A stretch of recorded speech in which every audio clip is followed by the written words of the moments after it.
Suroto bertempur dengan mereka, justru Suroto melepaskan tali sekapan itu. Saya kira ya nyelamatin saya, ternyata malah saya disekap lagi. Karena di sini Bajan juga bertekad bulat untuk bersikap baik, berbuat baik, dan bisa menjadi contoh atau teladan bagi orang-orang di luar sana, terutama buat panjenengan semuanya. Memang menurut saya Suroto dan Baron itu memang orang-orang yang sangat licik sekali. Dia memperalat Wahabi, pengaruhi sehingga memusuhi saya. Memang rasanya terasa sakit sekali jika mengingat perlakuan mereka terhadap saya. Namun semua itu memang harus dibutuhkan mental yang kuat, moral yang kuat. Bagi Bajan itu adalah suatu ujian. Siapa tahu Bajan lebih ada ketingkatan dalam menjalani sebuah amalan. Untung waktu itu kamera saya mencari dan menemukan saya di tengah hutan, dan saya diberi minum dan makan, terutama roti waktu itu, sehingga tenaga saya agak pulih. Dan kegiatan-kegiatan saya di waktu disekap adalah untuk melakukan sesuatu, terutama untuk sholat dan sebagainya. Saya melakukan rodo subuh, di mana ilmu tersebut memang tidak harus dipakai kecuali terpaksa, memang seperti itu. Makanya Bajan bukan masalah pamer atau gimana, tetapi memang keadaanlah yang harus saya lakukan. Rasanya badan ini masih terasa capek sekali semenjak saya disekap beberapa hari, dan saya pulang di rumah ini. Saya ingin beristirahat, tetapi saya akan berusaha lebih meningkatkan amalan-amalan tersebut, karena itu memang sudah menjadi tugas saya sebagai manusia, harus bisa memanusiakan manusia, memberi contoh yang baik, sabar, dan sebagainya. Mungkin panjenengan agak sedikit kecewa kenapa Bajan tidak bisa melepaskan sekapan itu, karena Bajan melakukan rodo sukmo.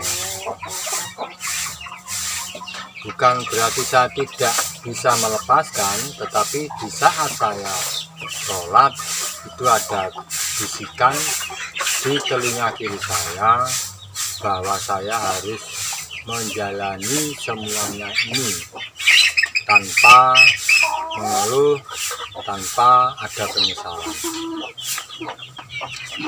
Akhirnya saya tetap bertahan di sekapan itu dan terus berdoa agar semuanya cepat berlalu. Mungkin itu tebusan dari saya di saat saya dulu melakukan dosa-dosa Mungkin ini menjadi pelajaran bagi saya supaya saya menjalani semua ini dengan kesabaran. Memang terasa sakit ya saudara, waktu disekat itu memang terasa sakit. Bahkan badan saya lemes, ngantuk, capek, campurlah.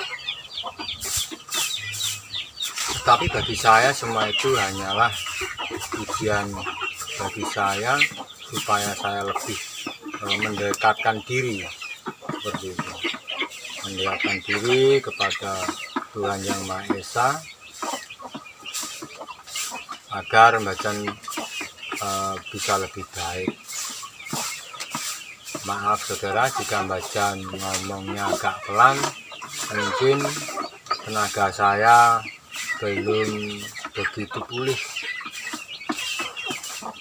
dan saya terus berusaha untuk memberikan masukan atau memberikan pengalaman ke panjenengan semua.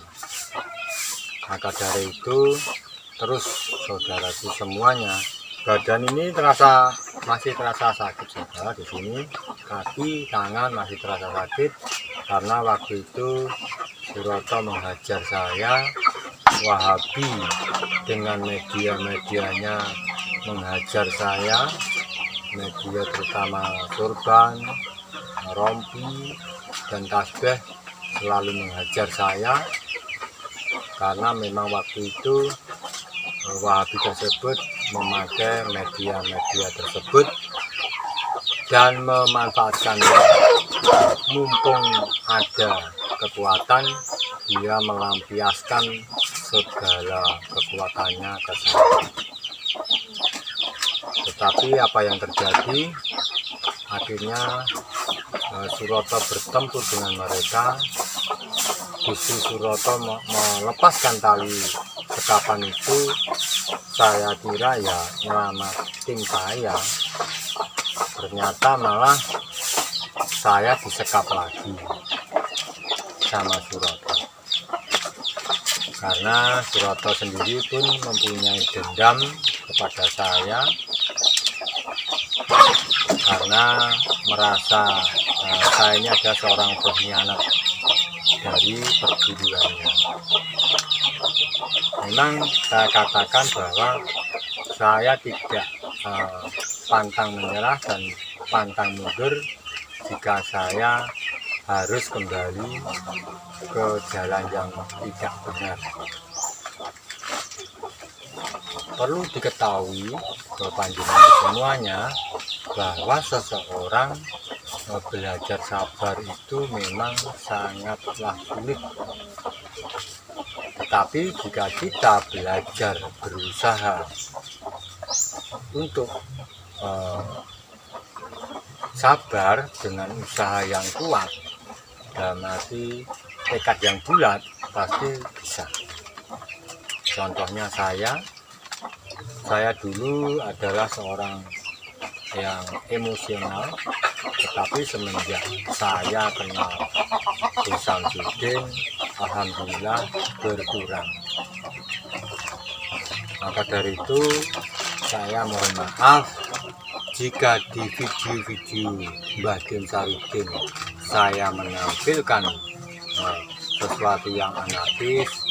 Saya mohon maaf sebesar-besarnya ke panjenengan, karena memang orang berubah itu tidak langsung berubah, tidak, tetapi sedikit demi sedikit.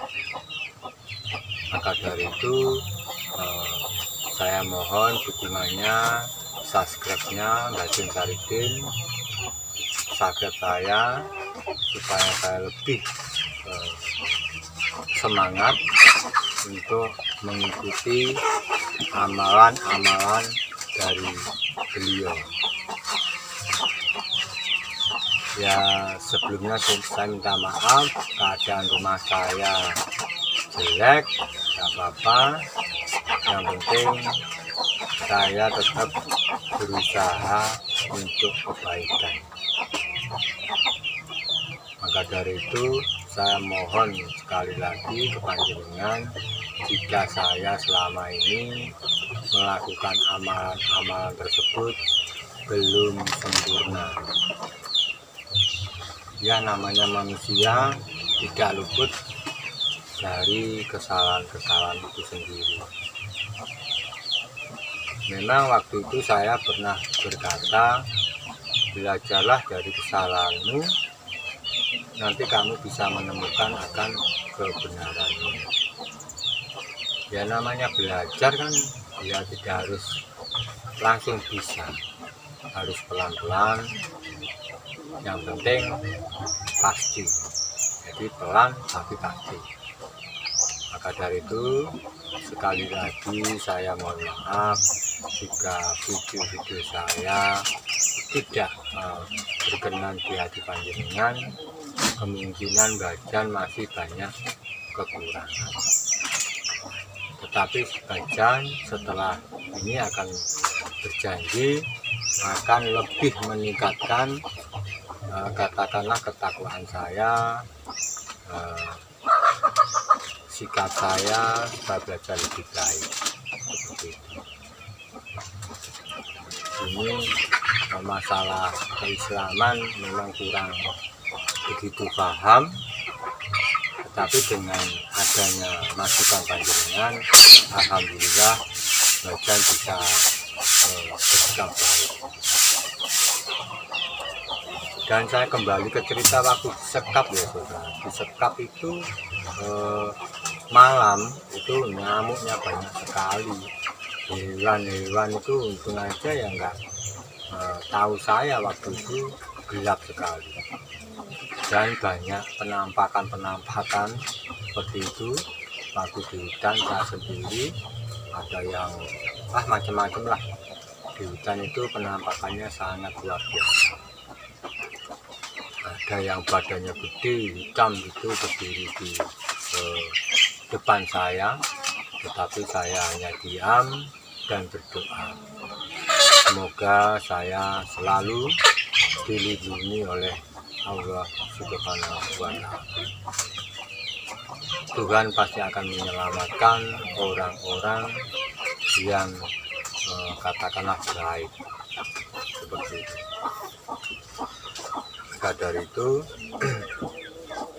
saya di sini sedikit cerita, sedikit pengalaman, berbagi pengalaman di mana saya waktu itu disekap oleh Wahabi dan Suroto,